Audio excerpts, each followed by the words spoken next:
Este es uno de los casos más controvertidos en la historia de Estados Unidos. El 13 de enero de 1999, Hae-Min Lee, una estudiante de secundaria de 19 años, desapareció de pronto sin dejar rastro. Casi un mes después, su cuerpo en descomposición fue descubierto en un área boscosa, dejando a los detectives completamente conmocionados. 15 años después, un podcast innovador reveló secretos perturbadores que impactaron a toda la nación.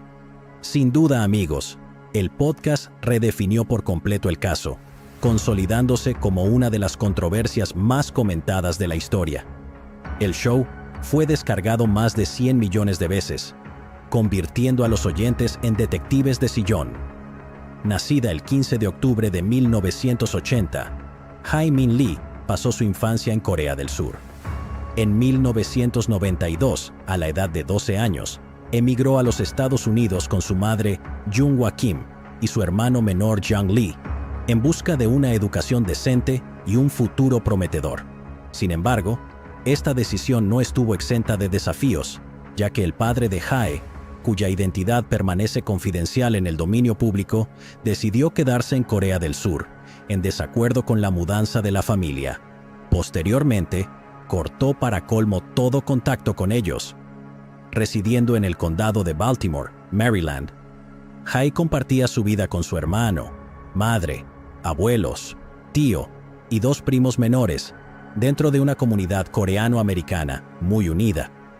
Las aspiraciones de Jung Kim para su familia parecían estar cumpliéndose, ya que Hae se destacaba en la escuela.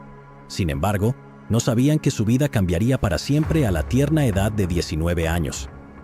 El 13 de enero de 1999 comenzó como un día ordinario en la escuela Woodlawn, con Hae siguiendo su rutina. Después de asistir a sus clases, la joven tenía planes de recoger a su primo y luego encontrarse con su nuevo novio, Don. Ralph Graham, el director atlético de Woodlawn, se encontró con Hae aproximadamente a la 1:30 de la tarde. Luego, a las 2:15 de la tarde, Aisha vio a la joven en su clase de psicología, conversando con Adnan. Otros amigos, como Krista Meyers y Debbie Warren, también recordaron haberla visto alrededor de la misma hora. Rebecca Walker, otra compañera, la vio brevemente unos segundos después de que terminara la sesión, mientras se dirigía hacia la puerta que conducía al estacionamiento.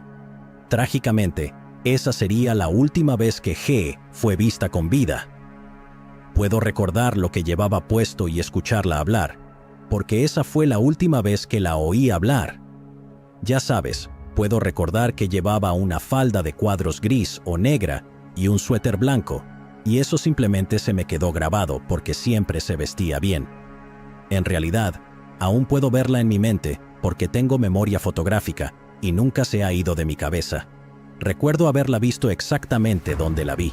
Puedo ver esa escalera. Todavía la veo allí.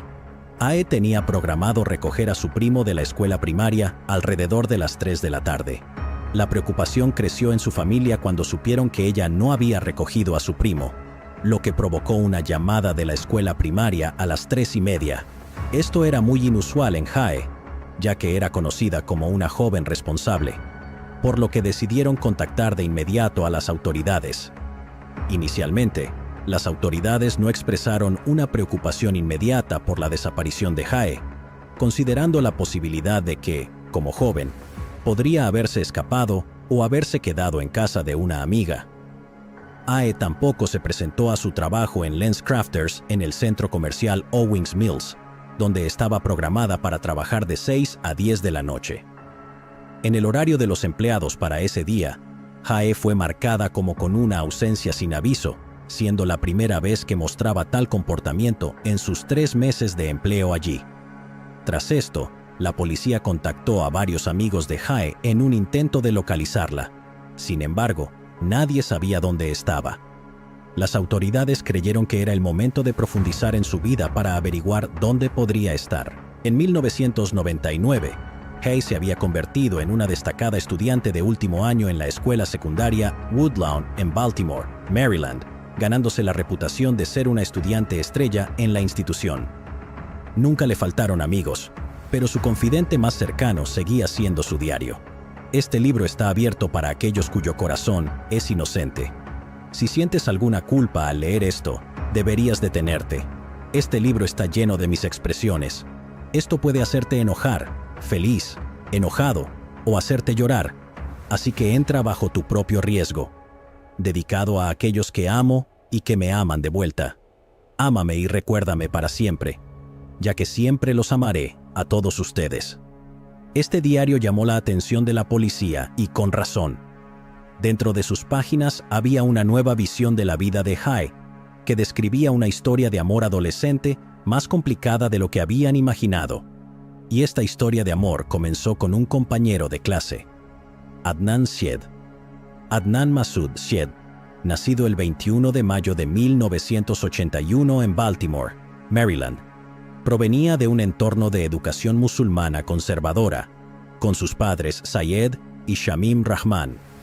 Adnan y Hae pasaron una cantidad considerable de tiempo juntos, fomentando una atracción mutua. La historia de amor adolescente parecía sacada de un cuento de hadas, con Hae etiquetando a Adnan como el mejor novio en su diario. Parecía que estaban totalmente enamorados el uno del otro. A pesar de lo perfecta que parecía la relación en la superficie, esta tuvo su buena cantidad de obstáculos. Tanto Hae como Adnan provenían de familias asiáticas estrictas y diversas que no permitían las citas. A diferencia de otras parejas adolescentes, eso de llamarse a las casas de cada uno o pasar el rato allí era imposible. Como resultado, sus encuentros se llevaban a cabo dentro de los confines de la escuela, en estacionamientos locales, y, a veces, involucraban engaños. Por emocionante que fuera su romance secreto, el peso de las disparidades culturales y las expectativas familiares comenzó a afectar. Aunque Hae no estaba particularmente preocupada por sus propios antecedentes religiosos, Adnan era un musulmán comprometido. A pesar de no seguir los deseos de su madre de no tener citas, buscaba consuelo en sus prácticas religiosas, asistiendo regularmente a la mezquita y participando en oraciones diarias. Esto creó una situación compleja para Hae, atrapada entre la devoción de Adnan a su fe y los desafíos que presentaba su relación. En su diario, Hae anotó que Adnan, en tono de broma, atribuía su distanciamiento de la religión a su influencia. Ya fuera como un reproche o no, esas palabras la hirieron profundamente. Estas dinámicas influyeron en la decisión de Hae de terminar su relación, una elección que Adnan aparentemente tuvo dificultades para aceptar según las entradas en su diario. Después de la ruptura, ella le escribió una carta a Adnan expresando sus sentimientos, diciéndole que no había respetado su decisión de separarse. Bueno, aquí va. Realmente me está molestando que la situación esté yendo como va. Al principio, quería hacerlo fácil para mí y para ti. La gente rompe todo el tiempo. Tu vida no va a terminar. Seguirás adelante y yo seguiré adelante. Pero, aparentemente, no me respetas lo suficiente como para aceptar mi decisión. Cuanto más te quejas, más decidida estoy a hacer lo que tengo que hacer. Estaré ocupada hoy, mañana y probablemente hasta el jueves. Tengo otras cosas que hacer mejor que darte alguna esperanza de que volvamos a estar juntos. Realmente no veo que eso suceda, especialmente ahora. Nunca quise terminar esto así, tan hostil y frío. Ódiame si quieres, pero deberías recordar que yo nunca podría odiarte. Sin embargo, ese no fue el capítulo final en su historia de amor. Después de múltiples reconciliaciones y rupturas, a finales de 1999, la relación entre Hae y Adnan no estaba funcionando, especialmente para Hae. En una de sus entradas del diario, ella lo expuso todo, explicando por qué decidió terminar definitivamente con Adnan. Además de estos factores, había otro elemento. Hae estaba superando a Adnan y desarrollando sentimientos por otro chico, una revelación que también documentó en su diario. Donald Kleinedienst, comúnmente conocido como Don, era un joven de 22 años a quien conoció durante su empleo en Lens Crafters. Ambos eran colegas en una sucursal ubicada en Owings Mills, al noroeste de la ciudad de Baltimore. A finales de diciembre de 1998, Hae rompió oficialmente con Adnan y comenzó a salir con Don. Se decía en la calle que Adnan no estaba manejando bien la ruptura. Incluso lloró y expresó su frustración con algunos amigos sobre que Jae lo había dejado.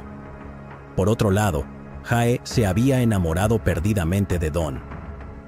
Esta montaña rusa de amor adolescente ya era traumática, pero nadie tenía ni idea de hacia dónde se dirigía.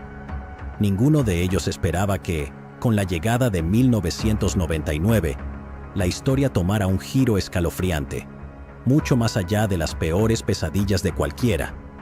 Los detalles fueron suficientes para que la policía identificara a las personas clave en la vida de Jae. Naturalmente, intentaron contactar a ambas personas para recopilar información sobre el paradero de Jae. Contactaron a Adnan Syed alrededor de las 6:30 de la tarde, y él les dijo que la última vez que la había visto fue después de que terminaron las clases en la escuela. También contactaron a Don a la 1:30 de la madrugada, quien afirmó que había llegado a casa a las 7 de la noche y no se había encontrado con Jae ese día. Cuando la policía le preguntó a Adnan sobre su interacción con Jae ese día, él reveló que se suponía que ella le iba a dar un aventón. Adnan admitió más tarde que, al estar bajo la influencia de la marihuana en ese momento, tenía miedo de que sus familias descubrieran su consumo de drogas ahora que la policía estaba involucrada. Sin embargo, también afirmó que no temía que a Jae le hubiera sucedido algo malo. Pensamientos similares fueron expresados por otros amigos de Jae, ya que todos, incluida su familia, inicialmente asumieron que podría estar en problemas, pero que más tarde regresaría. Me fui a la cama preocupada, pero al mismo tiempo pensé, bueno, tal vez no tiene su localizador encendido o lo dejó en su auto.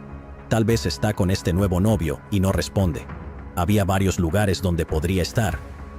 En su búsqueda de rastros digitales, la policía descubrió que la última vez que se utilizó su tarjeta bancaria fue el 13 de enero de 1999, el mismo día de su desaparición en la estación de servicio Crown.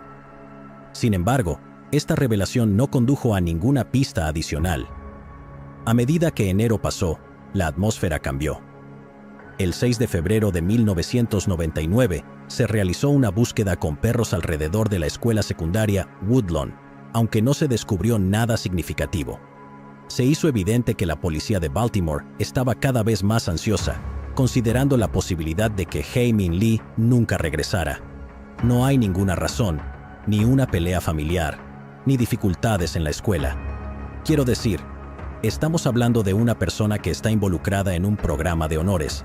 No hay razón para esta desaparición, y es muy preocupante para la familia, y como investigadores queremos encontrarla lo antes posible. Sus peores temores se hicieron realidad solo 3 días después, llevando a una serie de eventos que cambiarían la vida de algunos para siempre. El 9 de febrero de 1999, la policía de Baltimore recibió una llamada de un transeúnte, Alonzo Sellers, informando sobre el hallazgo de un cadáver en el Parque Lincoln de Baltimore. Sellers le informó a la policía que estaba conduciendo y bebiendo una Budweiser de 22 onzas en su camino de regreso a una escuela donde trabajaba como conserje. Al darse cuenta de que necesitaba responder al llamado de la naturaleza, se detuvo al costado de la carretera. Creo que puedo haber descubierto un cuerpo en el Parque Lincoln. Me adentré en el bosque para orinar y que nadie me viera, y mientras estaba orinando miré hacia abajo y vi algo que parecía cabello, algo cubierto de tierra. Miré más de cerca y parecía un pie. Aparentemente, el transeúnte descubrió el cuerpo de una joven de 18 años. Los detectives y el médico forense estuvieron allí durante toda la noche, tratando de localizar cualquier tipo de evidencia física o rastros. El cuerpo fue identificado como el de Hae-Min Lee. Sus restos fueron descubiertos en una tumba poco profunda, aproximadamente a 38 metros del borde de la carretera, ocultos detrás de un tronco en el parque. Fue encontrada aún vestida con la misma ropa que llevaba el día de su desaparición: una falda larga negra, un suéter blanco, un abrigo gris, una camiseta, un sostén blanco y pantimedias negras, pero sus zapatos estaban ausentes. Notablemente, su abrigo blanco estaba desabotonado y su camiseta y sostén estaban levantados, exponiendo su pecho. La falda y las pantimedias también estaban levantadas, revelando heridas prominentes alrededor de las rodillas. Inicialmente, al ver el estado del cuerpo, la policía sospechó que podría haber sido agredida sexualmente antes de su muerte, hasta que el informe de la autopsia sugirió lo contrario. Los médicos forenses John E. Smialek y Margarita A. Correll determinaron que la causa de muerte fue estrangulamiento, aunque también había evidencia de traumatismo contundente en la parte posterior de su cabeza. Rocas y tierra habían sido amontonadas sobre ella, y se observó crecimiento de moho en el torso, lo que indicaba que llevaba muerta al menos unas semanas, probablemente falleciendo poco después de haber desaparecido. También se observó lividez, la coloración azulada púrpura de la piel después de la muerte, en la superficie frontal del cuerpo, excepto en las áreas expuestas a presión. A medida que se conocía la devastadora noticia, la comunidad se unió para honrar su memoria. Ella era el corazón del hogar, y su muerte prematura dejó a su familia completamente destrozada.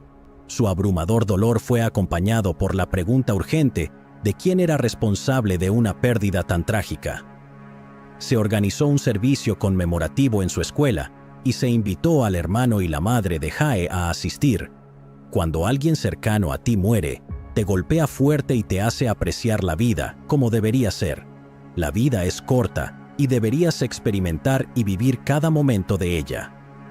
En las primeras 72 horas tras el descubrimiento del cuerpo de Jae, no había surgido ningún sospechoso específico.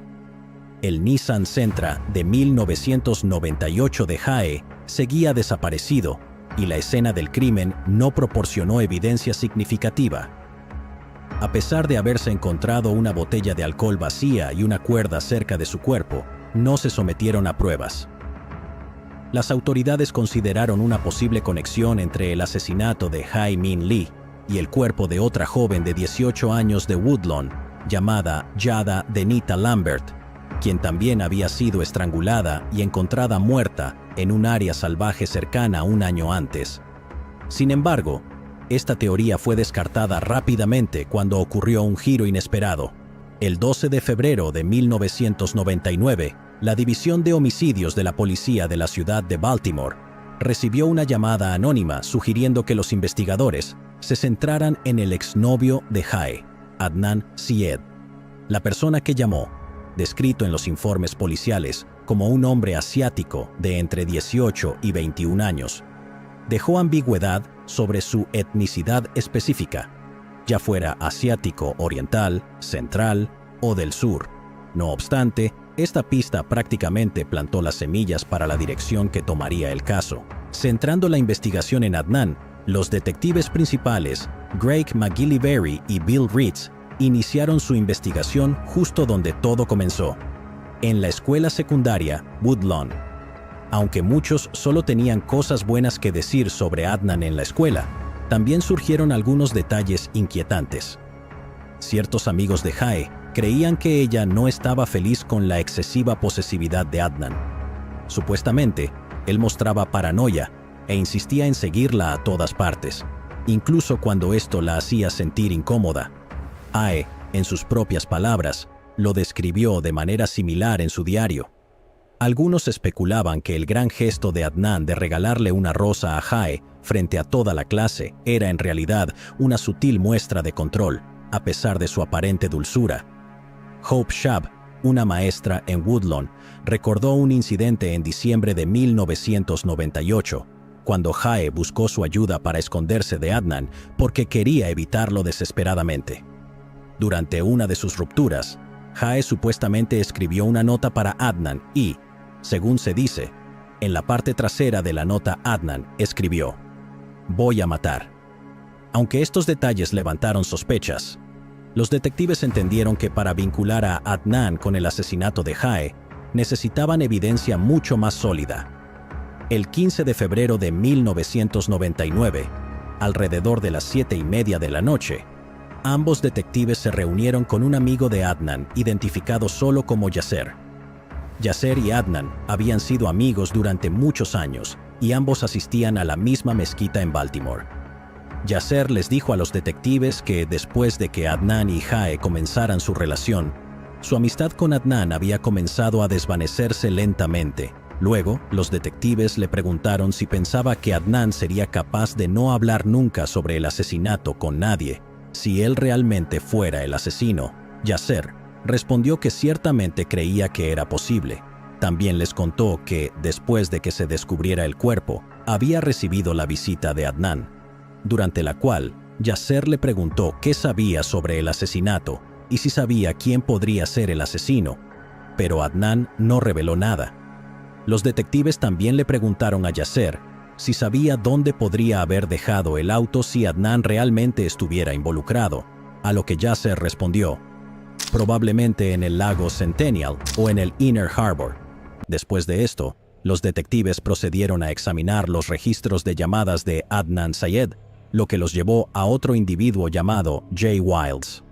Sorprendentemente, tanto los registros de llamadas como Jay se convertirían en factores clave en el desarrollo de este caso. Jay Wilds, un estudiante de 19 años que pertenecía a la clase del 98 en la escuela secundaria Woodlawn, se diferenciaba de Jae y Adnan, ya que no formaba parte del programa Magnet. Sin embargo, su novia, Stephanie McPherson, sí lo era. Ella es la misma Stephanie mencionada como la reina del baile en el diario de Jae.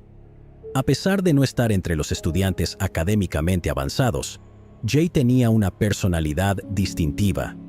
Trabajaba a tiempo parcial en una tienda para adultos y era conocido localmente como un vendedor de drogas, lo que le dio una reputación menos que estelar dentro de su círculo social. Jay no formaba parte de la familia Magnet, pero fue aceptado de alguna manera debido a su afiliación con Stephanie. Él jugaba un deporte y socializaba con la gente, pero simplemente era extraño. Ahora lo recuerdo como sospechoso. No sé si pensaba eso en ese momento. Muchos estudiantes mantenían distancia de Jay, pero Adnan era conocido por pasar tiempo con él, de vez en cuando comprándole marihuana. Simplemente solíamos andar en bicicleta juntos, hacíamos pequeños trucos y fumábamos marihuana juntos, pero luego, por un tiempo, podíamos no vernos. Así era mi relación con él durante la mayor parte de la secundaria. Sin embargo, antes de contactar a Jay el 27 de febrero de 1999, los detectives entrevistaron a Jennifer Pusateri, una compañera de clase de Jay. A pesar de no ser cercana a Adnan, pasaba mucho tiempo con Jay. Los registros telefónicos de Adnan revelaron varias llamadas entre ella y su celular. Pero lo que los detectives no esperaban fue la bomba que Jennifer soltó, que daría forma al curso de la investigación. Ella afirmó que el 13 de enero de 1999, el día en que Jae fue vista por última vez, Jay confió en ella, revelándole que Adnan había matado a Jae. Para que quede registrado, ¿podrías por favor decir tu nombre completo? Jennifer Louise Pusateri. Entre la 1 y la 1:30, Jay llegó a mi casa. Jay recibió una llamada y no sé si fue en mi teléfono o en el celular que tenía Jay en ese momento. Luego, Jay se fue de mi casa, probablemente alrededor de las 3:34 o 4:15. Supongo que entre las 8 y las 8:30 recibí un mensaje o una llamada de Jay diciéndome que lo encontrara en ininteligible. Él dijo: necesito contarle a alguien. Soy la única persona que sabe que Adnan mató a Jae. Armados con esta información que cambiaba el juego, los detectives procedieron a contactar a Jay al día siguiente, el 28 de febrero de 1999. Para su sorpresa, Jay estaba dispuesto a revelar detalles cruciales. Esta es una entrevista grabada a J.W. Wilds. Mi nombre es el detective Gregory McGillivray. Presente el detective William Reeds. Lo llevamos a la escuela. Regresamos a clase. En el camino de vuelta a la escuela me pidió que lo recogiera. No dijo dónde, solo me pidió que lo recogiera. Me dio su celular y el estuche. ¿Tuvo una conversación contigo sobre lo que iba a hacer ese día? Me dijo que iba a matar a Jae. Comenzó diciendo que no podía creer lo que le había hecho. Me rompió el corazón. ¿Qué quería decir con eso? Dijo que habían estado juntos por un tiempo. Ella simplemente no quería estar con él, que no podía creer que alguien pudiera ser tan duro o algo así. Trata de recordar sus palabras exactas. Dijo, voy a hacerlo, voy a matar a esa perra. Estaban hablando de Hai Lee, así que cuando indica que va a matarla. Adnan dijo que necesitaba hablar de ello. Ok, ¿llegaste a la casa de Mark Pusateri? ¿Y quién es su hermana? Jenny Pusateri.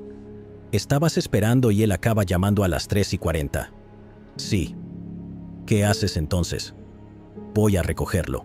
Fui a recogerlo en la avenida Edmondson. Luego, ¿qué pasó? Lo seguí. ¿Te bajaste del auto cuando llegaste a la avenida Edmondson y tuviste una conversación con él? Sí. Cuéntame sobre eso. Salimos y... Él estaba caminando con guantes rojos puestos. ¿Qué guantes? Sí, como de lana con palmas de cuero y todo eso. La policía dijo que encontraron una fibra roja en su cuerpo, y Jay dijo, sí, Adnan tiene estos guantes rojos de lana con palmas de cuero. Y luego dijo, lo hice, no me crees, lo hice, y abrió el maletero y me inclino y estaba todo ahí. Así que el estrangulamiento ocurre en su vehículo. ¿Esa es la impresión que obtuviste? Sí. Dijo dónde tuvo lugar eso. Number Me subo y lo sigo y terminamos en un estacionamiento. ¿Qué carro estabas conduciendo? El suyo. ¿Y él está conduciendo otro vehículo? Él estaba conduciendo el carro de Hae. ¿Qué hace con el carro? Lo abandona. Fuimos de vuelta a mi casa. Le di una pala y un pico. Cuando regresan a tu casa, ¿quién conduce el carro de Hai Lee? No teníamos el carro ahí. Fuimos de regreso al estacionamiento. Me dijo que lo siguiera.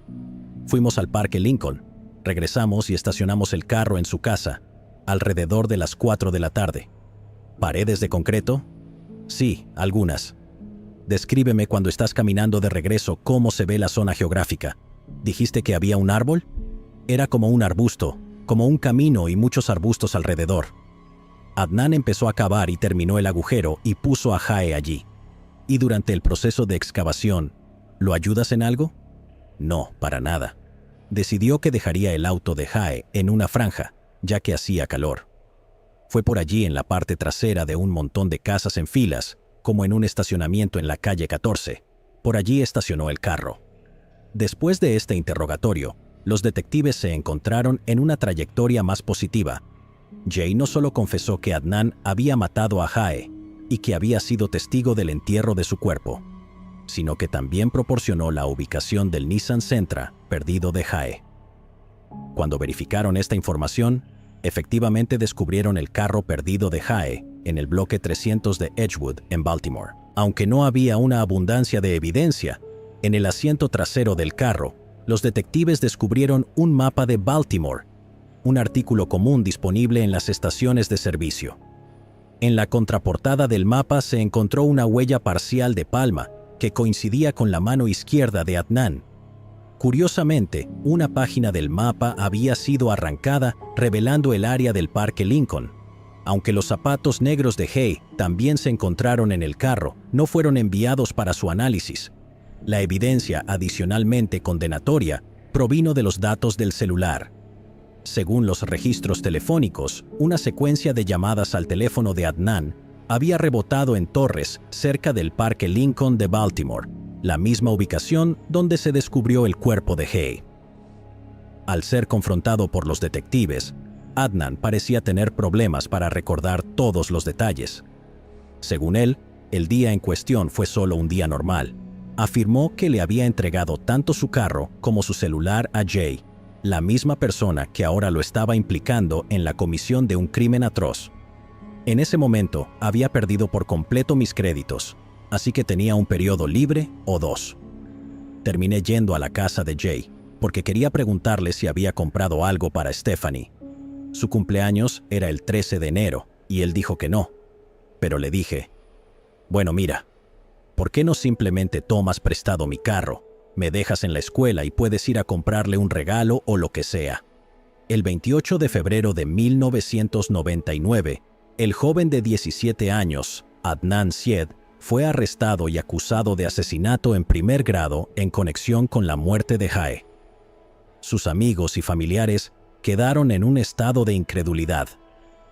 fue identificado como un estudiante de 17 años de Woodlawn. Su nombre es Adnan Masood Syed. Es imposible. Él no puede haberlo hecho. Es un chico tan agradable y dulce. No puede haberlo hecho. Está rezando todo el tiempo. No puede haberlo hecho.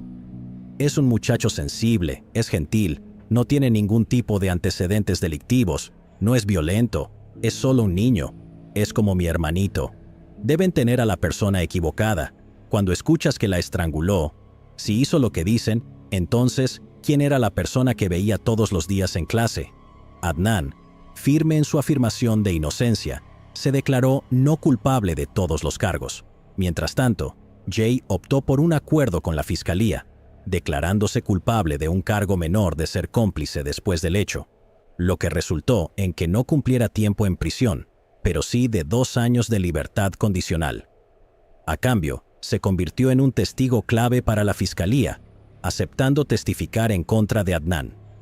El primer juicio de Adnan comenzó el 8 de diciembre de 1999 en el Tribunal de Circuito de la ciudad de Baltimore, bajo la jurisdicción del juez William Quarles. Kevin Urich actuó como fiscal del estado, mientras que Cristina Gutiérrez representó a Adnan como abogada defensora. Desafortunadamente, en el 6º día, surgió un desacuerdo entre el juez Quarles y Gutiérrez, durante el cual él la acusó de mentir.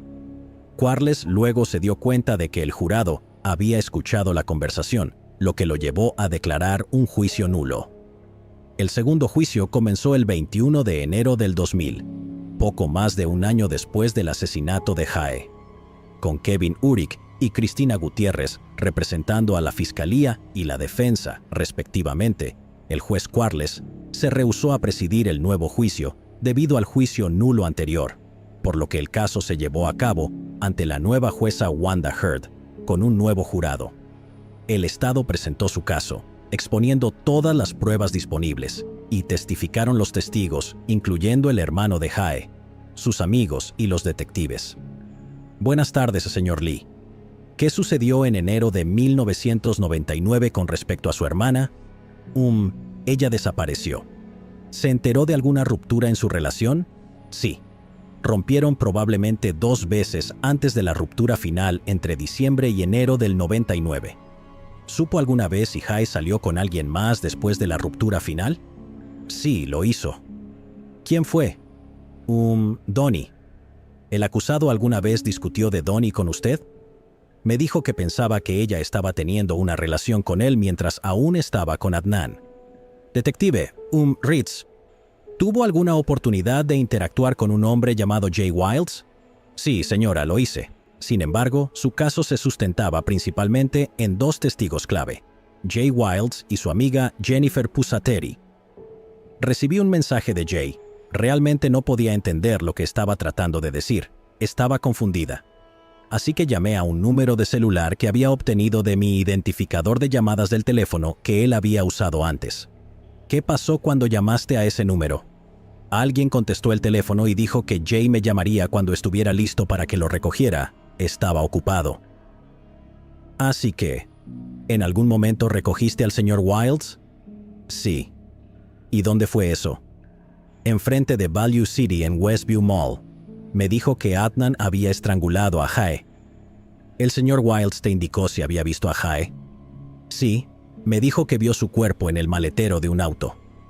Inesperadamente, la historia de Jay sufrió algunas alteraciones desde el interrogatorio inicial con los detectives, particularmente sobre su paradero cuando Adnan le mostró el cuerpo sin vida de Jae, y si Jay había ayudado a Adnan a deshacerse del cuerpo.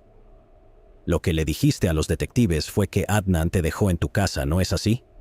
Sí, señora. ¿Y que tu muy buena amiga Jen Pusateri te recogió de tu casa? Sí, señora. Número de Westview Mall. Sí, señora. Después de que viste el cuerpo de Jae Lee, ¿querías ayudar al acusado a enterrar el cuerpo? No, señor. ¿Ayudaste al acusado? Lo ayudé a cavar un hoyo, señor. A pesar de las inconsistencias en el relato de Jay, la fiscalía sostuvo que su recuerdo de los eventos de ese fatídico día era lo más cercano a la verdad. Pintaron una narrativa de atracción fatal, afirmando que los celos y la ira de Adnan por el rechazo de Jae lo llevó a cometer el crimen. Además, sugirieron que Adnan creía que los asesinatos por honor eran aceptados en su religión, lo que proporcionaba un motivo para el supuesto acto. El diario de Jae desempeñó un papel fundamental durante el juicio, destacando particularmente secciones en las que ella describía a Adnan como posesivo y celoso. La fiscalía propuso una secuencia probable de eventos. Adnan recibió un aventón de Jae alrededor de las 2:15 de la tarde, el 13 de enero de 1999. Mientras estaban en el auto y al llegar al estacionamiento de Best Buy, un lugar familiar para ellos, la fiscalía creía que Adnan la mató entre las 2:15 y las 2:30 de la tarde. A las 2:36 de la tarde, Adnan supuestamente llamó a Jay para pedirle ayuda. Luego colocó el cuerpo de Jae en el maletero de su Nissan Sentra, solo para moverlo 4 horas después y enterrarlo en el bosque alrededor de las 7 de la noche. Luego, Adnan abandonó su auto en el lugar donde fue descubierto más tarde. La fiscalía también argumentó que, al haberle dicho a Jay que iba a matar a Jae, Adnan demostró premeditación por su parte. Sin embargo, la defensa de Adnan argumentó que esa mañana asistió a sus clases de fotografía y de inglés, y luego llamó a su amigo, Jay Wilds, ofreciéndole prestarle su auto durante el almuerzo. Jay luego dejó a Adnan de regreso en la escuela, donde tenía un periodo libre. Más tarde llegó a su clase de psicología a la 1:30 de la tarde, pero llegó tarde, ya que la clase había comenzado a las 12:50 de la tarde. Después de la clase, fue a la biblioteca pública de Woodlawn para revisar su correo electrónico. Luego asistió a la práctica de atletismo. Jay lo recogió más tarde y ambos fueron a la casa de un amigo. Durante su tiempo en la casa del amigo, Adnan recibió una llamada de la policía de Baltimore preguntándole si sabía del paradero de Jae. La defensa argumentó que, a pesar de la ruptura, no había animosidad entre Jae y Adnan, lo que no proporcionaba un motivo para que él cometiera el asesinato. Con respecto a la huella de la palma de la mano, la defensa afirmó que Adnan usaba con frecuencia el auto de Jae, lo que hacía imposible determinar si la huella era del día del asesinato o de una ocasión anterior. Enfatizaron la ausencia de evidencia física que vinculara a Adnan con el asesinato de Jae Min Lee. Aunque carecían de evidencia física, el Estado argumentó que tenían una abrumadora cantidad de evidencia circunstancial que apuntaba a la culpabilidad de Adnan. El 25 de febrero del 2000, después de un juicio de 6 semanas y una deliberación del jurado de 2 horas, Adnan Syed fue declarado culpable. El 6 de junio del 2000, recibió una sentencia de cadena perpetua más 30 años. Adnan se mantuvo sereno mientras le colocaban las esposas, expresando: «Estaré bien, tengo fe en el Señor, sé que no la maté». El resultado fue abrumador para la familia de Jae Min Lee, quienes buscaban justicia por encima de todo. «Solo quiero que se haga justicia, eso es todo. Se lo merece por hacer esto, será difícil, pero seguiré adelante». Sin embargo, la familia de Adnan creía lo contrario. Estaban convencidos de que la justicia seguía siendo esquiva, ya que una persona inocente había sido encarcelada injustamente. Fue demasiado dolor. Es extremadamente difícil cuando tienes que pasar por esto día tras día y sabes que es inocente. En el condado de Baltimore, un número significativo de personas luchaban por la libertad y creían en la inocencia de Adnan. Sin embargo, no había muchas personas que expresaran activamente esta creencia o lucharan por su libertad, aparte de su propia familia. Aquí es donde Rabia Chaudhary, hermana de Syed Chaudhary y amiga de la familia de los Syed, intervino. Rabia, abogada de profesión, se convertiría en la principal defensora en la búsqueda de justicia para Adnan. Sé que hay personas aquí que nunca han conocido a Adnan en su vida, y sé que hay personas aquí que lo han conocido desde que era un niño. Hay tantas capas en esta historia que han captado la atención mundial, y esperamos que Dios no nos haya traído hasta aquí por nada. En la búsqueda de la verdad, Rabia se topó con un detalle crucial que había sido pasado por alto por la abogada de Adnan, Cristina Gutiérrez. Parecía que una de las compañeras de clase de Adnan, Asia McClain, le había enviado una carta a Adnan solo unos días después de su arresto.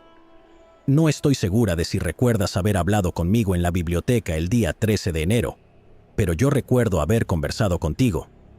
Si estuviste en la biblioteca por un tiempo, díselo a la policía, y yo seguiré contando lo que sé. Sin embargo, por alguna razón, Gutiérrez nunca contactó a Asia ni la llamó a testificar durante el juicio. Esta decisión fue altamente cuestionada y criticada por los seguidores de Adnan, ya que creían que el testimonio de Asia podría haber cambiado el resultado del caso. Asia afirmó haber conversado con Adnan durante el mismo periodo en que la fiscalía sugirió que Jae fue asesinada el día del incidente. Adnan mencionó más tarde que Gutiérrez le dijo en ese momento que había investigado la coartada, pero no había salido nada de ella. Rabia también descubrió la incompetencia de Gutiérrez para contrainterrogar al experto en torres de telefonía celular de la fiscalía, quien colocó a Adnan en la escena del crimen usando los registros de las torres de telefonía. Más tarde se supo que los registros de las llamadas telefónicas eran pruebas poco confiables.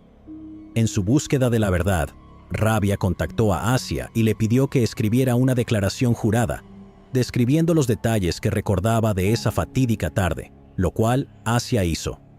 Para entonces, había pasado una cantidad considerable de tiempo, y Cristina Gutiérrez, quien dejó el caso de Adnan después de su condena, había fallecido de un ataque al corazón en el año 2006. El caso fue asumido por otro abogado defensor, C. Justin Brown. Brown contrató a un investigador privado para que hablara con Asia y ver si estaría dispuesta a testificar. Sin embargo, una década después del incidente, ella no estaba segura, por lo que llamó al fiscal Kevin Urich y compartió sus preocupaciones. En mi mente, lo único en lo que podía pensar era que alguien asociado con un asesino convicto me había rastreado y... no me sentía cómoda sin saber el alcance del porqué. Le dije que vi a Adnan en la biblioteca en el año 1999. Él me dijo que tenían registros de llamadas y que tenían un testigo que confesó haber ayudado a enterrar a Jae. Luego anoté algo que Urich me dijo directamente. Si tuviera alguna duda de que Adnan no mató a Jae, sería mi obligación moral asegurarme de que no cumpliera ninguna condena. Basado en lo que me dijo, sentí que la condena era, ya sabes, sólida, y por eso no vi la necesidad de involucrarme 10 años después. En el año 2012, el abogado defensor de Adnan presentó la declaración jurada de Asia para la solicitud de alivio post-convicción. Aunque Asia no testificó, el fiscal Kevin Urich sí lo hizo. Una joven llamada Asia me llamó. ¿Y qué dijo? Ella estaba preocupada, porque le estaban haciendo preguntas sobre una declaración jurada que había escrito en el momento del juicio. Me dijo que solo la había escrito porque estaba siendo presionada por la familia, y básicamente la redactó para complacerlos y quitárselos de encima. Después de las audiencias en el tribunal de circuito, la solicitud de alivio post-convicción de Adnan Syed fue denegada en diciembre del 2013. Tras perder apelación tras apelación, Rabia se frustró con el revés legal. Con el objetivo de obtener más atención mediática para el caso de Adnan Syed, decidió acercarse a los periodistas. Durante años he estado diciendo a Adnan que deberíamos ir a los medios, deberíamos ir a los periodistas porque ellos pueden hacer cosas que nosotros no podemos. Fui a mi computadora portátil y comencé a buscar un reportero que hubiera cubierto el caso en 1999 para el Baltimore Sun, y el primer nombre que encontré fue el de Sarah Koenig. Ella era productora en NPR y pensé, bueno, ya no está en Baltimore, pero tal vez esto funcione. Me encontré con Rabia, quien estaba rodeada de archivos en papel, montones sueltos, carpetas y algunas cajas en mal estado, todos documentos judiciales y archivos de abogados del caso de Adnan. En 2014, Sarah Koenig lanzó un podcast de 12 episodios basado en este caso, arrojando luz sobre muchos factores que nunca se habían discutido públicamente antes. El podcast se convirtió en un éxito instantáneo. no sabía ni siquiera qué era un podcast. Nadie se dio cuenta, ni siquiera Sarah Koenig, que creo que no pensó en hacer 10 o 12 episodios sobre esto, o en que se convertiría en algo grande. La historia de Adnan Syed ha cautivado a millones desde el lanzamiento del podcast Serial en 2014. El podcast se descargó más de 100 millones de veces, convirtiendo el caso de Syed en una sensación global. Se descontroló muy rápidamente. Simplemente se convirtió en un fenómeno de la cultura pop. Por favor, den la bienvenida a Sarah Koenig. Eres la primera superestrella del podcast en el mundo. Colbert Report, Saturday Night Live, estaba en todas partes. Y me siento tan honrada y complacida de presentar este premio a Serial y Sarah Koenig. No esperábamos que Serial recibiera tanta atención. Es un documental en audio de 10 horas sobre un viejo asesinato. Serial marcó un hito en el mundo de los podcasts de crímenes reales y dividió a la gente en dos grupos, especulando sobre si Adnan era culpable o inocente. Personalmente dudé. ¿Lo hizo o no lo hizo? Creo que Adnan probablemente lo hizo, pero este caso huele a duda razonable. Serial convirtió todo en un punto de investigación, transformando a los oyentes en detectives de sillón. Existen grupos de discusión extensos en el sitio web Reddit, donde se lanzan teorías conspirativas. Aunque la exposición mediática inicial comenzó con una visión general del caso y la evidencia contra Adnan Syed, la narrativa luego cambió para destacar cómo la policía de Baltimore manejó mal el caso. A pesar de la ausencia de evidencia concreta, la policía mantuvo una visión limitada, considerando a Adnan como el culpable durante toda la investigación. Adnan había afirmado que, cuando fue detenido por la policía después de su arresto inicial, pidió un abogado. Una vez que me dieron el documento de acusación, pensé, vaya, esto es grave. Fue entonces cuando dije, oye, quiero un abogado. Y ellos respondieron, ¿quieres un abogado? ¿Tienes un abogado? Yo les dije que no tenía un abogado, pero que quería hablar con uno. Sin embargo, los detectives ignoraron esta solicitud de representación legal. Añadiendo más complicaciones, cometieron un error al registrar su año de nacimiento, anotando 1980 en lugar de 1981. Este error tuvo consecuencias significativas, ya que, a pesar de tener 17 años en ese momento, Adnan fue acusado como adulto. El podcast también abordó la falta de fiabilidad de los registros de teléfonos celulares, especialmente en lo que respecta a las llamadas entrantes, que fue un factor clave que había vinculado a Adnan con la ubicación en el Parque Lincoln. Destacó cómo la policía falló en analizar exhaustivamente muchos de los artículos descubiertos con los restos o en el carro de Jai. La situación parecía indicar que estaban fijados en una sola persona y no investigaron lo suficientemente a fondo a otros posibles sospechosos. Durante Serial, se reveló que, antes de sus primeros 2 juicios, Adnan había pedido a su entonces abogada, Cristina Gutiérrez, que averiguara sobre un posible acuerdo de culpabilidad, pero ella nunca lo hizo. El podcast también destacó la carta de Asia, enfatizando la importancia de esta pieza de evidencia que se había pasado por alto, en caso de que esa información tuviera alguna validez. Sarah Koenig también entabló una conversación con Asia, intentando persuadirla para que se presentara. Incluso ahora, sería bueno si hubiera alguna tecnicidad, algo que probara su inocencia. Genial, ¿sabes? La persona menos mala que he conocido en mi vida. Pero creo que Asia, tú podrías ser esa tecnicidad. ¿Entiendes lo que quiero decir? Si estás diciendo que lo viste en este día a esa hora, eso significa que la cronología del Estado para toda su teoría del caso no tiene sentido.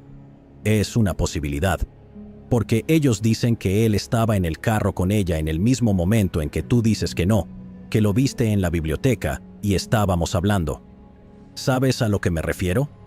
Esa es exactamente la ventana en la que dicen que ella fue asesinada. El podcast también reprodujo el audio del testimonio de Kevin Urich durante la solicitud de alivio post-convicción. Esto llevó a Asia a cambiar su decisión y proporcionar una nueva declaración jurada en 2015. Aunque Serial consideró brevemente la posibilidad de que Adnan Syed pudiera haber estado involucrado en el asesinato de Jae, el podcast se centró principalmente en las razones por las cuales él podría no haber sido el responsable. También presentó a otros posibles sospechosos que podrían haber estado conectados con el crimen. Después de Serial, en 2015, Rabia comenzó otro podcast llamado Undisclosed con sus otros dos abogados, Susan Simpson y Colin Miller. El podcast se centró en condenas erróneas en Estados Unidos y discutieron detalles que podrían haber sido pasados por alto durante la investigación. Uno de los episodios del podcast se dedicó al caso de Adnan Syed. En 2016, Rabia escribió un libro sobre el caso de Adnan llamado Adnan's Story: The Search for Truth and Justice. La historia de Adnan, la búsqueda por la verdad y la justicia, después de Serial, que se convirtió en un bestseller del New York Times. Luego, en marzo del 2019, HBO estrenó una serie de documentales de 4 partes llamada The Case Against Adnan Syed, el caso contra Adnan Syed, que había estado en producción desde 2015.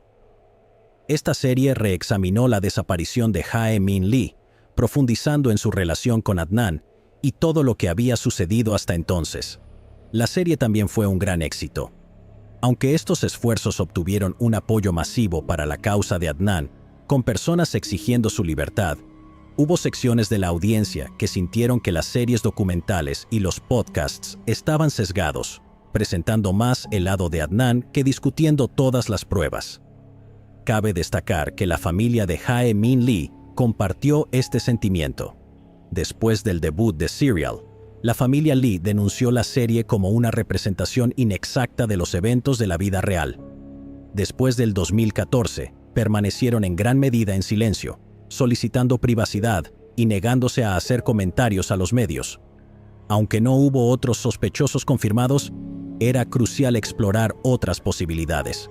Según la información que surgió en los podcasts, docuseries y las especulaciones en Internet, cuando se trataba del grupo de sospechosos alternativos en el asesinato de Jae Min Lee, Jay Wilds era el primero en la lista. Jay no solo fue el personaje clave detrás de la condena de Adnan, sino que fue la única persona que afirmó saber quién era el responsable del asesinato de Jae. Sin embargo, no pudo mantener su historia coherente. Desde los interrogatorios policiales hasta su testimonio durante el juicio, su historia cambió varias veces. En un episodio de Undisclosed que se centraba en el caso de Adnan y Jae, exploraron el posible motivo de Jay para lo que creían era una confesión falsa. Undisclosed argumentó que Jay podría haber estado motivado por la recompensa de $3,750 ofrecida por Crime Stoppers por cualquier información que condujera al arresto del asesino de Jae Min Lee. Según la teoría, Jay estaba ansioso por obtener el dinero de la recompensa para comprar una motocicleta, un deseo que expresó durante un paseo con los detectives William Ritz y Gregory McGillivray el 18 de marzo de 1999. El dinero de la recompensa le habría permitido cumplir su deseo de comprar una motocicleta Suzuki. Susan Simpson también señaló un descubrimiento inusual después de analizar las grabaciones de audio del interrogatorio de Jay. Susan descubrió que varias veces durante las reuniones, Jay parecía confundir los eventos en su narrativa o hacía pausas significativas. Durante estos momentos, se escuchaba un sonido de golpeteo y Jay luego corregía su declaración o de repente recordaba una respuesta, seguido de una disculpa a los detectives. En la interpretación de Susan, esto era otra indicación de que los detectives lo ayudaban o le daban pistas para que recordara la información. Los policías tenían estos mapas mientras caminaban por la historia. ¿Qué haces después de encontrar el mensaje? Fuimos al Parque Forest para ver si podíamos encontrar a un vendedor en la esquina. Siempre que olvidaba el guión, que olvidaba lo que se supone que debía estar haciendo, ellos dicen no. ¿Qué pasa después? Creo que... ¿Me lo pueden escribir, por favor? Ok, ¿desde dónde lo dejaste? Lo llevé de vuelta a la escuela y luego regresé a la casa de mi amiga Jen y esperé la llamada. Aunque estos detalles ya eran inquietantes, había otras partes de la vida de Jay que eran profundamente preocupantes. El documental de HBO, The Case Against Adnan Syed, presentó a la exnovia de Jay, Nikisha Horton. Horton arrojó una luz importante sobre la personalidad de Jay, destacando aún más cuán dudosa podría ser su versión de los hechos. Él parece ser encantador, pero puede pasar de 0 a 100 muy rápido. Sabes, estaba ebrio, estábamos discutiendo, me fui, y luego él, al verme irme, explotó. Se supo que incluso después del caso de Hae-Min Lee, Jay tuvo problemas con la ley. Entre su extenso historial criminal, había una serie de cargos sobre una disputa doméstica que tuvo con Horton, mientras su pequeño hijo estaba presente en abril del 2009. Jay, quien Horton dijo que estaba borracho en el momento del incidente, fue acusado de asalto en segundo grado y asalto en segundo grado contra la policía y por posesión de una escopeta cargada, entre otras cosas, durante ese periodo. Sin embargo, a pesar de los cargos graves en su contra, Horton dijo que a Jay le salió todo relativamente fácil. Por lo que he visto, las pocas veces que lo arrestaron, regresó aquí y allá tan rápido, sin fianza, sin llamada, sin nada. Esto por sí solo hace cuestionarse si realmente estuvo involucrado en el asesinato y si sabía más de lo que estaba dejando ver. Sin embargo, muchas personas también señalaron que no parecía tener una razón directa para hacerle daño a Jae. Así que, a menos que haya mentido o inventado cosas sobre lo que sucedió ese día, si estuvo involucrado, Adnan también tenía que estarlo. A pesar de ser un jugador clave, Jay nunca compartió realmente su versión de los hechos hasta que Serial se volvió famoso. Sin embargo, después de que el podcast se convirtió en un gran éxito, Jay, que en ese momento se había mudado a California, dio una entrevista a The Intercept, una organización de noticias estadounidense. En la entrevista, compartió que Adnan le había comprado marihuana el 13 de enero de 1999, pero luego lo amenazó con entregarlo a las autoridades si no lo ayudaba a enterrar el cuerpo de Jae. Un par de años después, los cineastas del documental de HBO intentaron obtener una entrevista con Jay. Aunque rechazó una entrevista formal, compartió con ellos la misma historia sobre ayudar a Adnan solo porque no quería que su familia tuviera problemas debido a que vendía drogas. Sin embargo, esta vez, la historia de Jay tenía un giro diferente. En ese momento, afirmó haber visto el cuerpo de Jae en su casa, en lugar de en el Best Buy, como había declarado originalmente. Sugirió que la idea de la ubicación del Best Buy solo provino de la policía. Esto definitivamente generó preguntas sobre si la policía de Baltimore le dijo que mintiera a propósito para que coincidiera con los datos del celular. Cualquiera que sea la verdad, una cosa está clara. Las declaraciones de Jay no eran del todo creíbles. La siguiente persona en la lista de sospechosos era alguien que había estado cerca de Jae, su entonces novio, Donald Kleinedienst.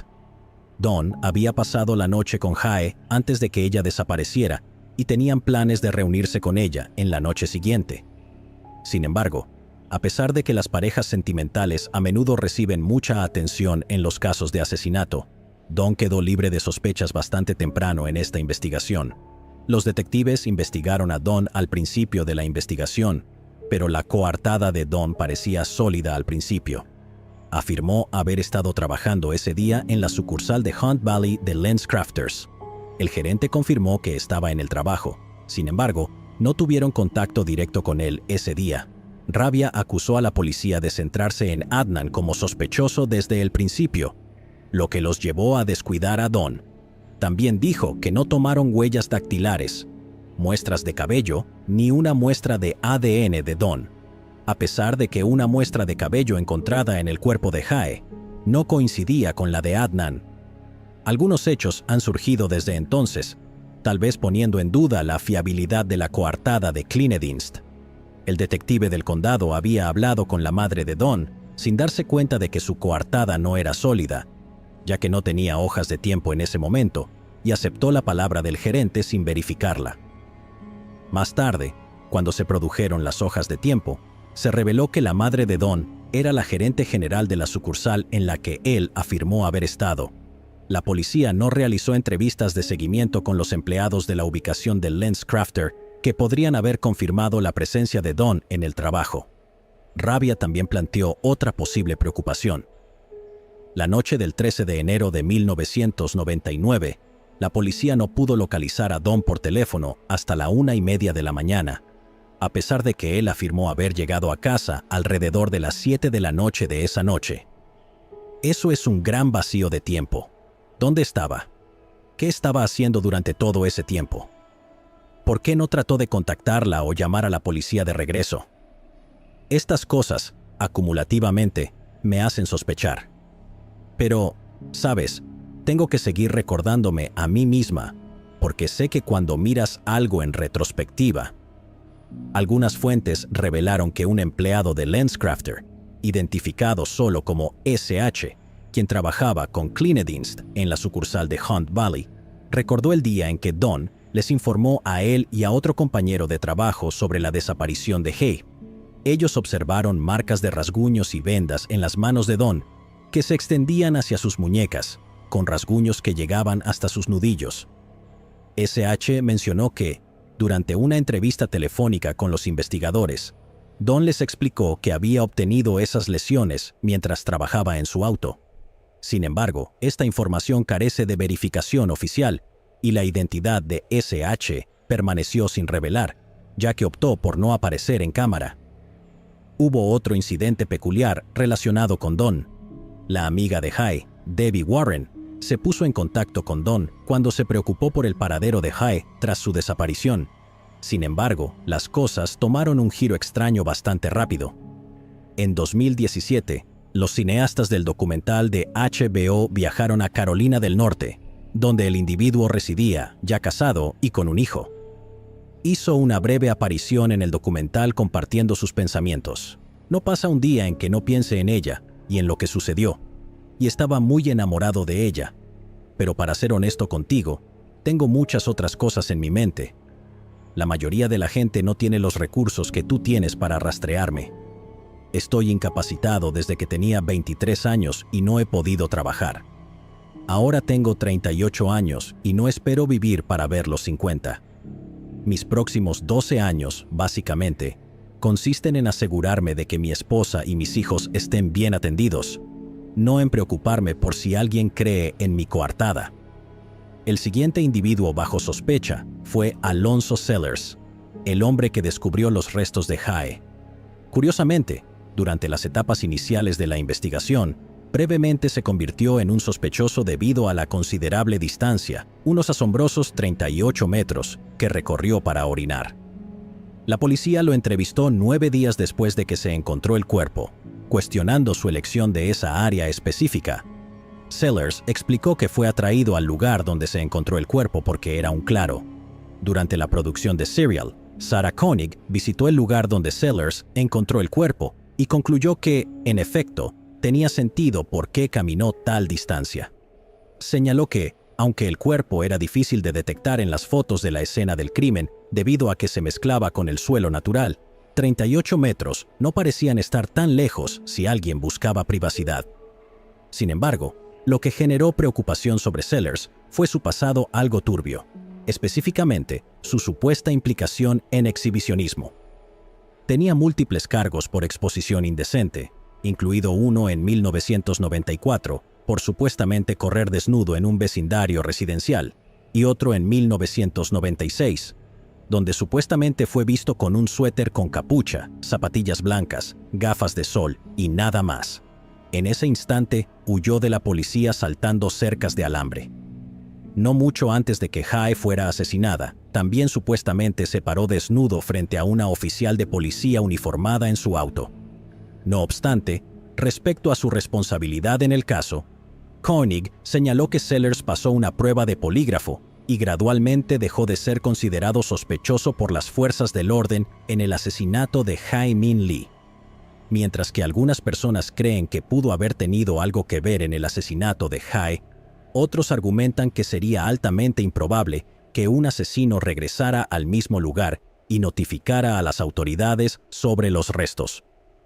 El siguiente nombre que Sarah Koenig consideró como un sospechoso alternativo en el caso de Hai fue Ronald Lee Moore, un criminal de carrera y presunto asesino en serie de Baltimore.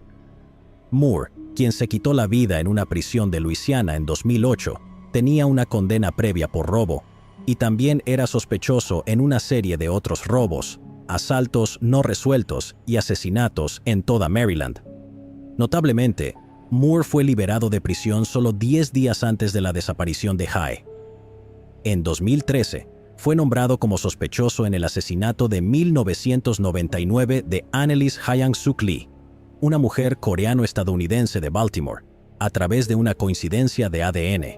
En 2020, el ADN lo identificó una vez más como el asesino de Sean Marie Neal, de 23 años, quien fue encontrada estrangulada en su condominio en North Myrtle Beach, Carolina del Sur, en 1996. Roy S. Davis III, otro asesino convicto de Baltimore, se ha convertido en el centro de hilos en Reddit que especulan sobre su posible implicación en el caso de Hai. En 2003, Davis fue vinculado al asesinato, en 1998, de otra estudiante de Woodlawn de 18 años, llamada Chada Denita Lambert. Similar a Hai, Lambert fue estrangulada y su cuerpo fue dejado en el bosque. Según una publicación en Reddit, Davis vivía a lo largo de la ruta en la que Hai habría estado conduciendo después de que fue vista por última vez. Aunque algunas personas consideran que esto es un poco exagerado, como muchas teorías en torno al caso, sigue siendo lo suficientemente intrigante como para justificar una mayor exploración. Tras el éxito de Serial y estando bajo el escrutinio del podcast y sus millones de oyentes, en febrero del 2015, el Tribunal Especial de Apelaciones de Maryland aprobó la solicitud de Adnan Syed para presentar una apelación con el fin de llevar a cabo una audiencia que permitiría la introducción del testimonio de la coartada de Asia McClain. En noviembre del mismo año, un juez le concedió una nueva audiencia que permitiría la introducción de nuevas pruebas. La audiencia se desarrolló en febrero del 2016, duró 5 días y contó con los testimonios de Asia McClain y un experto en telefonía celular. Durante el proceso, el abogado de Adnan, C. Justin Brown, sostuvo que la abogada original, Cristina Gutiérrez, manejó mal el caso al no llamar a la testigo de la coartada, Asia McClain. Brown también argumentó que los datos de las torres de telefonía móvil que situaban a Adnan en el parque donde se encontró el cuerpo de Hai y que se utilizaron para condenarlo no eran fiables. Además, afirmó que la fiscalía no reveló pruebas que habrían puesto en duda la fiabilidad de esos datos. En junio de ese año, el juez del Tribunal de Circuito de la ciudad de Baltimore, Martin P. Welsh, le concedió a Adnan Syed un nuevo juicio y anuló su condena por asesinato, citando la ineficacia de su abogada original. La familia Lee expresó dolor e indignación por la decisión de conceder un nuevo juicio, manteniendo su creencia de que se hizo justicia cuando Adnan fue condenado inicialmente por matar a Hai.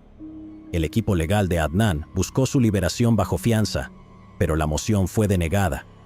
En noviembre del 2018, el Estado le ofreció a Adnan un acuerdo. Le propusieron que se declarara culpable, acordando cumplir 4 años adicionales en prisión, lo que resultaría en su liberación en 2022. Sin embargo, no le dieron la opción de una declaración de culpabilidad Alford, la cual permite que un acusado se declare culpable en un tribunal penal sin admitir la comisión del delito, manteniendo su inocencia. Las cosas que tomo en consideración es que lo que están ofreciendo es simplemente tan malo, es tan irrazonable. Quieren que me pare en la corte y diga, escuchen, lo hice. Le mentí a mi mamá y papá.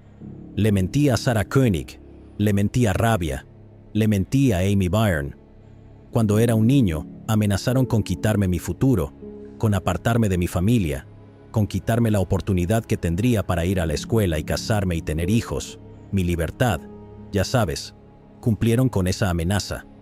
Ahora es muy diferente, ya sabes, porque realmente no tengo nada que puedan quitarme. Adnan rechazó el acuerdo de culpabilidad. En un giro inesperado de los acontecimientos, en marzo de 2019, La Corte de Apelaciones de Maryland votó 4-3 para anular la decisión anterior, rechazando la posibilidad de un nuevo juicio. La Corte afirmó que las nuevas pruebas simplemente planteaban preguntas sobre el momento de la muerte de Hae-Min Lee y no representaban una probabilidad sustancial de que el veredicto hubiera sido diferente. El fiscal general de Maryland, Brian E. Froch, afirmó que se había hecho justicia para Hae-Min Lee y su familia en una declaración posterior al fallo. El 19 de agosto del 2019, el equipo legal de Adnan solicitó la intervención del tribunal más alto de la nación, instando a una revocación de la decisión del Estado. Sin embargo, en noviembre de ese mismo año, la Corte Suprema concluyó el proceso de apelación al rechazar la solicitud de Adnan para un nuevo juicio. Aunque la decisión de la Corte Suprema fue recibida con decepción, el abogado de Adnan, Brown, enfatizó que este no era el final del camino legal para Adnan Syed. Su perseverancia dio frutos 3 años después, en marzo del 2022, cuando los fiscales acordaron realizar nuevas pruebas de ADN, citando avances en la elaboración de perfiles genéticos como la base para la decisión. Una reciente ley de Maryland otorgó a los fiscales la autoridad para modificar las sentencias de personas que tenían menos de 18 años en el momento de sus delitos y que habían cumplido al menos 20 años en prisión. El 14 de septiembre del 2022, los fiscales solicitaron formalmente al juez que anulara la condena de Adnan Syed. Marilyn Mosby, la fiscal del estado para la ciudad de Baltimore, anunció que, tras una investigación de casi un año por parte del Estado y la defensa, habían identificado la posible implicación de 2 sospechosos alternativos. Además, salió a la luz que los fiscales no habían revelado pruebas clave durante el juicio del 2000 que podrían haber sido beneficiosas para la defensa. La investigación reveló que estos sospechosos alternativos fueron mencionados en el expediente de la investigación original, pero no fueron adecuadamente descartados. El equipo de defensa no estaba al tanto de las pruebas contra estos sospechosos. Supuestamente, uno de los sospechosos había amenazado con matar a Lee y había expresado intenciones de hacerla desaparecer. Es importante destacar que el auto de Hae fue encontrado detrás de la casa de un familiar de uno de los sospechosos. Ambos individuos tenían un historial criminal preocupante. Uno de ellos tenía una condena previa por atacar a una mujer en su auto, mientras que el otro fue condenado por participar en múltiples casos de asalto a víctimas comprometidas o vulnerables de manera sistemática, deliberada y premeditada. Sin embargo, no se divulgaron más detalles sobre estos sospechosos no identificados al público. Mosby declaró ante los medios que los fiscales continuarían su investigación con el objetivo de llevar a un sospechoso o sospechosos ante la justicia, pero no se comprometió a declarar la inocencia de Adnan. El 19 de septiembre del 2022, la jueza Melissa M. Finn, del Tribunal de Circuito de la ciudad de Baltimore, anuló la condena de Adnan, liberándolo efectivamente. Después de haber cumplido 23 años tras las rejas por los cargos de asesinar a su exnovia de la secundaria, Adnan Syed, de 41 años, salió de prisión. Al sonido de una multitud que lo vitoreaba, Adnan Syed, de 41 años, emergió de un tribunal de Baltimore, libre para irse a casa con su familia, después de que un juez anulara su condena. Había estado encarcelado durante 23 años cumpliendo una sentencia de cadena perpetua por asesinar a su novia de la secundaria, Hae-Min Lee, en 1999. Sin embargo, después de su liberación de prisión, Adnan fue puesto bajo detención domiciliaria con monitoreo por GPS. Los fiscales tenían 30 días para decidir si procederían con un nuevo juicio. Tras la liberación de Adnan Syed, el abogado de la familia Lee, Steve Kelly, declaró que, basándose en las declaraciones de los fiscales, creía que no volverían a juzgar a Adnan por el asesinato. Agregó: "Creo que va a ser virtualmente imposible que alguien realmente sea llevado ante la justicia.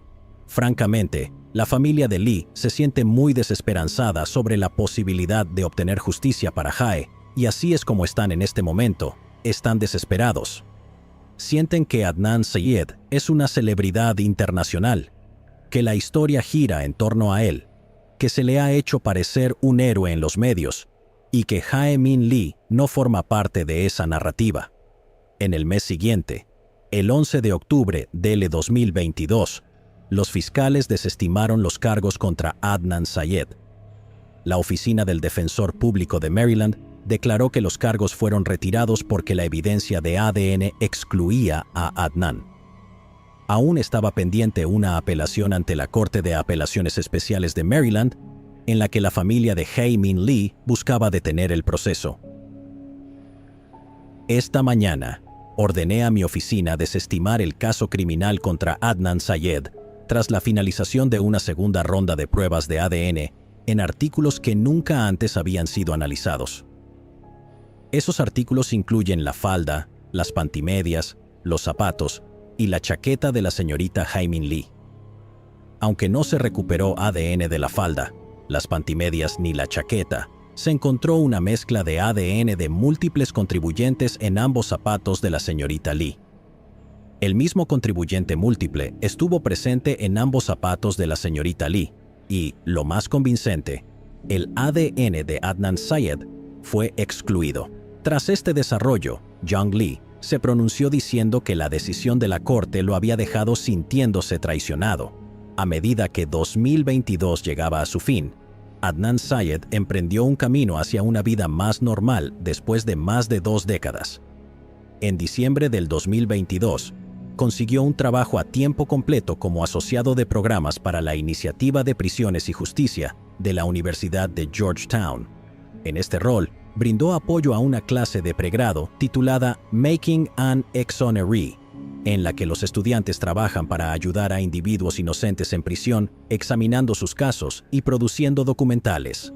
El 28 de marzo del 2023, la Corte de Apelaciones de Maryland restableció la condena por asesinato de Adnan, alegando que el Tribunal Inferior había violado los derechos de la familia de la víctima. Young Lee, ahora residiendo en California, argumentó que recibió menos de un día hábil de aviso sobre la audiencia de septiembre en la que Adnan fue liberado, lo que lo obligó a asistir a la audiencia a través de Zoom. En una decisión de 2-1, la Corte de Apelaciones ordenó al Tribunal de Primera Instancia llevar a cabo una nueva audiencia, legalmente competente y transparente, sobre la moción del fiscal para anular la condena de Adnan, asegurando que Young Lee recibiera un aviso suficiente para asistir en persona. Es importante destacar que esta decisión no implicaba el regreso inmediato de Adnan a prisión, permitiéndole permanecer fuera de la cárcel. Sin embargo, la familia Syed y los partidarios de Adnan expresaron su clara insatisfacción con la noticia. Nuestra familia ha sufrido mucho durante los últimos casi 24 años, y es realmente difícil para nosotros. Definitivamente entendemos que la familia de Jae ha sufrido mucho y que continúan sufriendo, y nosotros también sufrimos.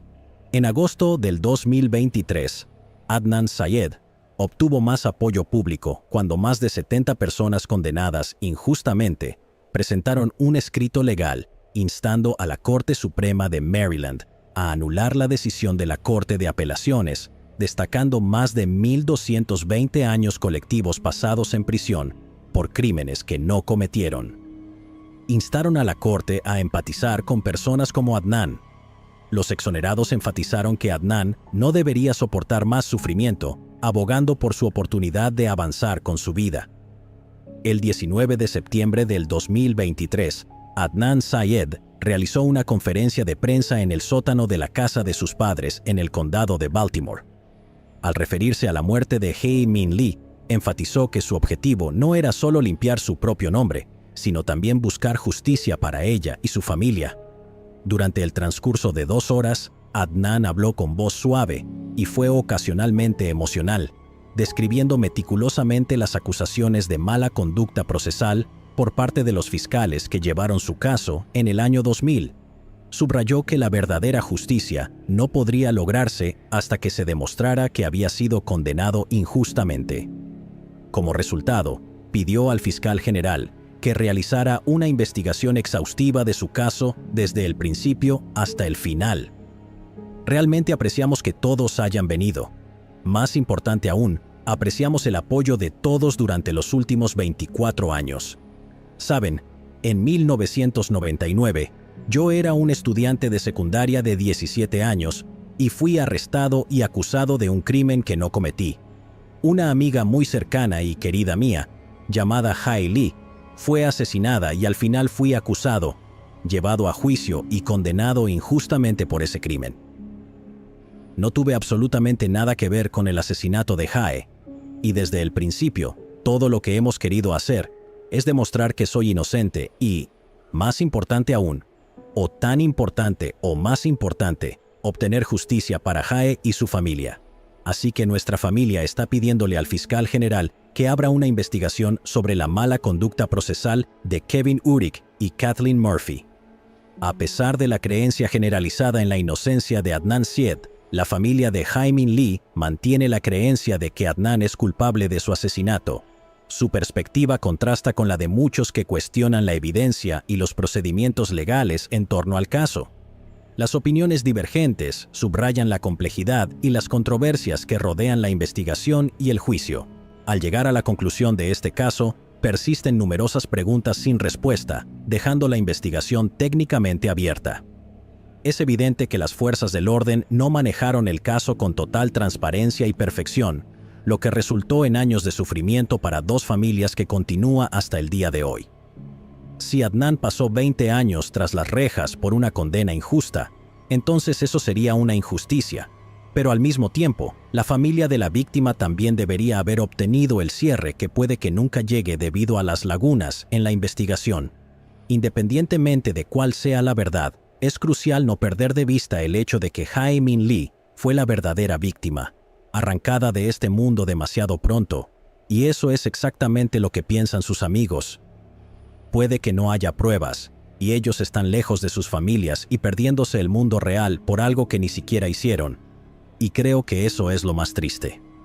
Y obviamente, la otra parte más triste es que Jae ya no está, y todavía no sabemos qué le pasó. Y a menos que alguien confiese o se presente y diga, esto es lo que pasó y esto es lo que hice, probablemente nunca sabremos lo que realmente le sucedió, y eso debe dejar un gran vacío en el corazón de su familia. Al final, te dejamos decidir si Adnan Syed fue el culpable o un hombre acusado injustamente a los ojos de la ley. Llegados aquí, ¿acaso no has visto este otro crimen? Yo no me lo perdería,